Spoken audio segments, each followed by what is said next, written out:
আসসালামু আলাইকুম। আজকে আমি শেয়ার করব কোয়েল পাখির লিটার ম্যানেজমেন্ট কিভাবে করতে হয়, অর্থাৎ কোয়েল পাখির জীবন দশায় কোয়েল পাখির ডিম থেকে শুরু করে সুস্থতার সবচেয়ে বড় মাধ্যম হচ্ছে আপনার লিটার ম্যানেজমেন্ট। আপনি যদি সঠিকভাবে লিটার ম্যানেজমেন্ট না করতে পারেন সেক্ষেত্রে কয়েকদিন পরপরই আপনার পাখি ঠান্ডা লেগে যাবে, প্লাস ডিমের প্রোডাকশন থেকে শুরু করে সব সমস্যার সম্মুখীন হয়ে যাবেন আপনি।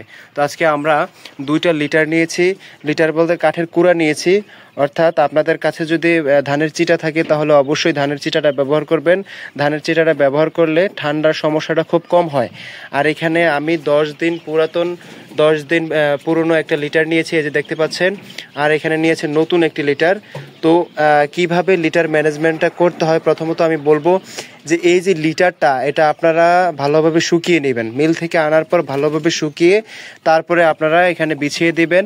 বিছিয়ে দেওয়ার পর প্রথম অবস্থায় বিছিয়ে দেবেন। বিছিয়ে দেওয়ার পর 4 থেকে 5 দিন পর পর আপনারা এই যে ময়লা হয়ে যায়, ময়লাগুলো চালনি দিয়ে চেলে দিবেন ইনশাল্লাহ। তো চালনি দিয়ে চেলে দিলে দেখা যে এই ময়লাটা বের হবে, সেই ময়লাটা আপনারা ফেলে দিয়ে এই নতুন কিছু লিটার আপনারা এই পুরাতন লিটারের সাথে অ্যাড করে দিবেন।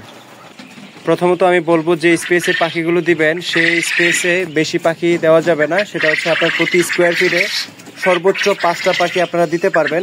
5টা পাখি দিলে মোটামুটি লিটারগুলো অনেক দিন যায়। আর যদি বেশি পাখি দেন সেই ক্ষেত্রে মনে করেন যে খুব দ্রুত আপনার লিটার নষ্ট হয়ে যাবে। তো লিটার নিয়ম হচ্ছে 5 থেকে 6 দিন পর পর চালনি দিয়ে চেলে নতুন লিটার কিছু আপনি এই লিটারের সাথে অ্যাড করে দিবেন।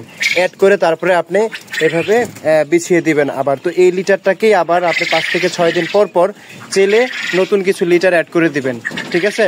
তারপর যখন একেবারে লিটারটা একেবারে নষ্ট হয়ে যায় 1 মাসের মধ্যে, তখন আপনারা পুরোপুরিভাবে এই লিটারটা পরিবর্তন করতে পারবেন। তাহলে ইনশাল্লাহ আশা করা যায় পাখির গ্রোথ থেকে শুরু করে ডিমের পার্সেন্টেজ সবকিছু ইনশাল্লাহ খুব সুন্দর থাকবে।